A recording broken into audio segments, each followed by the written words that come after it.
Siap. Oke, Bang Iskandar mungkin bisa diceritakan tentang kejadian pembunuhan yang terjadi di Riau. Nah, seperti apa kronologi kejadian itu sendiri? Ya, baik, terima kasih rekan-rekan media semuanya, sehat selalu. Saya sebagai kuasa hukum dari rekan korban pembunuhan yang terjadi di daerah Kasikan, Kecamatan Tapung Hulu, Kabupaten Kampar, Provinsi Riau.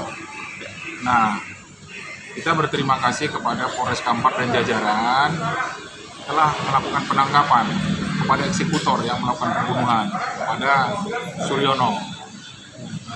Dan kemudian ada juga otak pelaku yang sudah ditangkap dan diamankan oleh Polres Kampar. Dan itu sudah di press release oleh Polres Kampar beberapa hari yang lalu.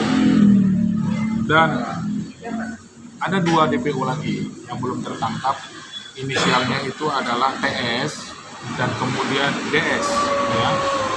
Nah, kami berharap juga terus kepada pihak Polres, jajaran Polres Kabupaten Kampar dan Polsek Tapung Hulu, dan kemudian di bawah Polda Riau untuk melakukan penangkapan dan pencarian DPO tersebut.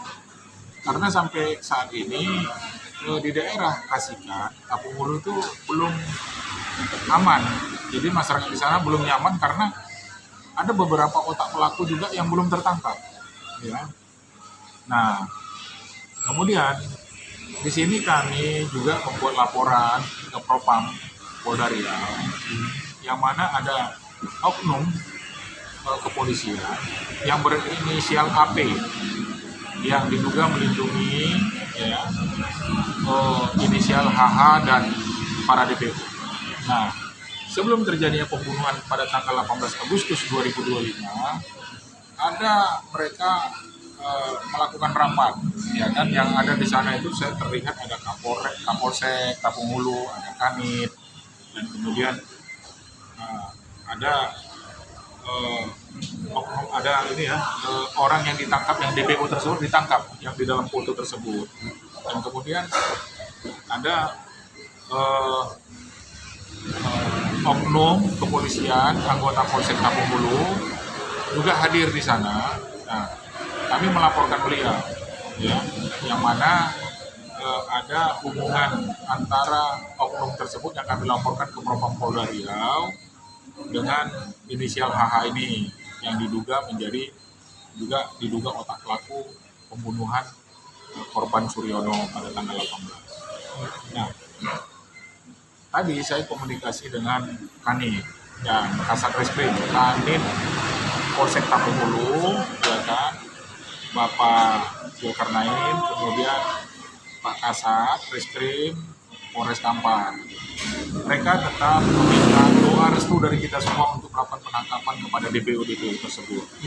Nah, saya juga mengucapkan terima kasih kepada Polres Kampar dan jajaran Tapung Hulu, Polsek Tapung Hulu, berterima kasih sudah melakukan penangkapan.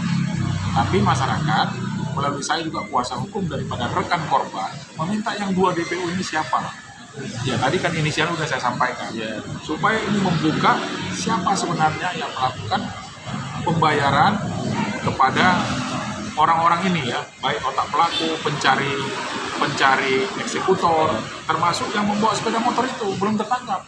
CCTV sudah beredar di mana-mana. Coba nanti kita lihat dari preskon saya yang sebelum-sebelumnya, baik itu di media-media teman-teman media yang lain. Nah, itulah harapan kami. Nah, nanti laporan kami ke Propam Polda Riau, mohon kepada Bapak Kabid Propam Polda Riau untuk melakukan pemeriksaan kepada terlapor oknum ini. Nah, sampai sejauh mana kedekatannya dengan diduga otak pelaku ini. Karena ada informasi oknum atau oknum kepolisian ini dengan bekerja sama dengan inisial HH yang otak pelaku, dia yang selalu diduga intens meminta kontrak kepada PTPN, kepada ekspedisi, sehingga dapat kontrak lah HH ini, ya, dapat kontrak, sehingga itu menjadi keributan, sehingga terbunuhnya lah si korban ini yang bernama Suryono. Ya, begitu barangkali. Bang, berarti sejauh ini masih 2 orang belum tertangkap ya, Bang, ya? Dan itu menjadi PR bagi pihak kepolisian untuk mengejar otak yang diduga otak Iya, pelaku iya. itu ya. Jadi pelaku ini kan ada eksekutor, Iya. itu tertangkap 1 orang. Hmm. Kemudian juga ada otak pelaku 2 orang, ya. 2 orang otak pelaku. Tapi diduga ada otak pelaku 1 lagi yang membayar. Membayar itu. Kalau otak pelaku yang 2 ini adalah pencari eksekutor. Kemudian ada 1 lagi yang sama, yang menghubungkan eksekutor tadi. Tapi yang DPO ini adalah yang membawa sepeda motor. Ya kan? Yang eksekutor tadi sudah tertangkap, yang di belakang di Boceng. Dan sepeda motor juga sudah menjadi barang bukti di Polres. Nah, kita belum mendapatkan informasi, kan si pembunuh ini, si eksekutor ini mendapatkan 13 juta. Ya, 13 juta. Ya, untuk melakukan pembunuhan itu. Dan itu sudah beredar juga videonya. Kemudian si yang membawa sepeda motor ini sebagai DPO, kemudian ada 1 lagi juga yang menghubungkan ini kepada eksekutor juga masih DPO. Nah, saya menduga dan curiga bahwa mereka berdua kalau ditangkap dia akan berbicara siapa sebenarnya yang melakukan pembayaran ini. Iya. Ini masih bawahnya saja nih, ya kan, Bawahnya, mencari ya. eksekutor, kemudian yang mengintai, kemudian yang melakukan pembunuhan. Ya. Jadi itu si korban itu dibacok pahanya belakang sini, sehingga darahnya habis dan tidak tertolong, mati di tempat di kantornya sendiri pada jam 2 malam. Iya. Bang, sementara pihak keluarga ini tanggapannya seperti apa, Bang? Setelah Abang pegang kasus ini dan 2 orang sudah ditangkap, pihak keluarga keinginannya apa lagi, Bang, setelah ini? Nah, ini sangat kita sayangkan sekali. Keluarga daripada korban ini tidak ada, karena dia merantau dari Jawa Timur ke Riau dari sejak tahun 2016. Dan kemudian dia di sana identitasnya, KTP-nya juga dia ceramati dengan istrinya.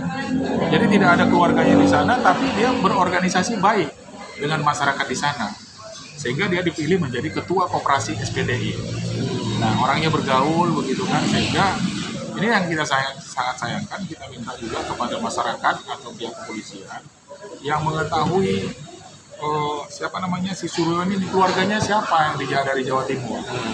Beliau memang tidak menyampaikan kepada teman-temannya keluarga Jawa Timur karena dia merantau 2016. Nah, kejadianlah pembunuhan di tanggal 18 Agustus 2025.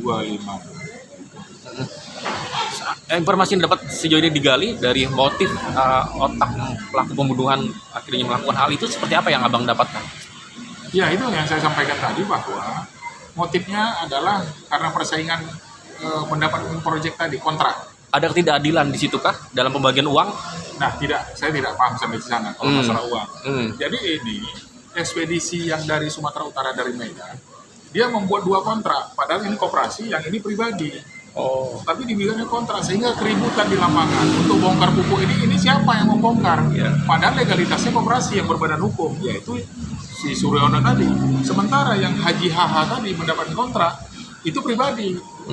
Nah, ini juga sebenarnya saya melihat itu harus ada tanggung jawab dari pihak yang si pemberi kontrak begitu. Jadi jangan bentrok gitu di lapangan. Nah, artinya ya tolonglah kepada pihak kepolisian diperiksa juga tentang legalitas daripada orang yang diduga otak pelaku yang melakukan pembunuhan kepada Suryono. Apa sih legalitasnya ketika mendapat kontrak dan kemudian orang yang memberikan kontrak itu dasarnya apa? Jadi ini kan kita tidak tahu karena itu masalah pekerjaan. Tapi kita secara kemanusiaan ini adalah bagaimana pembunuhan ini terungkap.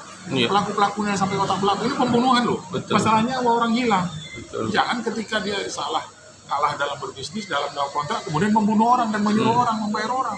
Ini negara-negara hukum. Ya kan? Bapak Presiden Prabowo itu sangat tegas sekarang memimpin negara kita. Bagaimana masyarakat kita yang mendapat pekerjaan harus dilindungi oleh undang-undang, oleh negara ini. Ya kita lihat sekarang kesulitan dan kesusahan kita, masyarakat ini. Ya kan? Jangan sampai berdemonya kemarin, yang mana anggota DPR juga sampai naik tunjangannya, ya kan? Parah masyarakat kan gitu kan? Apalagi sampai dia berjoget-joget di istana, mohon maaf, berjoget-joget di Senayan. Gedung DPR itu adalah gedung yang harus dihormati. Tapi sudahlah, itu kan sudah dilakukan penyelidikan dan penyidikan oleh pihak kepolisian. Tapi kembali kita kepada kasus ini, mohon kepada Bapak Kapolda, Kapolres Kampar, Kapolda Riau, kemudian Kapolsek Tabung Hulu dan jajarannya untuk mohonlah menangkap 2 DPO ini. Dan kepada orang-orang yang sudah ditangkap, ngomonglah, sampaikan di berita acara pemeriksaan siapa sebenarnya dan apa motifnya mereka melakukan pembunuhan. Karena dari pelaku pembunuhan itu nggak begitu kenal dengan korban ini, karena tertangkapnya juga di daerah Medan.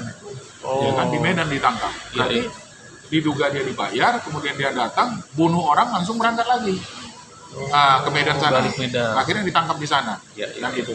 Mungkin ada yang menunjukkan ini orangnya, begitu kan. Jadi kepada pihak Propam dengan Polda Riau, kami sudah melaporkan resmi tentang oknum, ya, keterlibatan oknum. Mohon juga untuk dilakukan pemeriksaan agar masyarakat tahu, ya kan, proses laporan-laporan kami, saya sebagai kuasa hukum, dan tahu sebenarnya tahapan-tahapan yang sudah dilakukan oleh pihak penyidik Polres Kampar. Bang, untuk jeratan hukum sendiri yang menyebabkan akhirnya Suryono meninggal, seperti apa untuk pelaku sendiri, Bang, untuk jeratan hukum yang menyebabkan Suryono meninggal? Ya, Suryono meninggal tadi kan dibunuh. Itu dibacok tadi pahanya sebelah belakang. Untuk jeratan hukumnya nanti untuk para pelaku sendiri? Nah, kalau para pelaku itu kan bersama-sama ya, pasal 170, kemudian 338, kemudian ada hukuman mati, seumur hidup, 15 tahun dan 8 tahun. Jadi itu nanti tergantung perannya masing-masing. Rencana siapa, otaknya siapa, kemudian pelakunya siapa, disuruh siapa, dan bayarannya siapa yang membayar dan siapa menerima pembayaran tersebut. Jadi ancamannya hukuman mati. Ya, kalau memang betul-betul itu ada perencanaan yang betul-betul matang, perencanaan, dan paling tidak minimal adalah seumur hidup. Sip, cakep. Bang.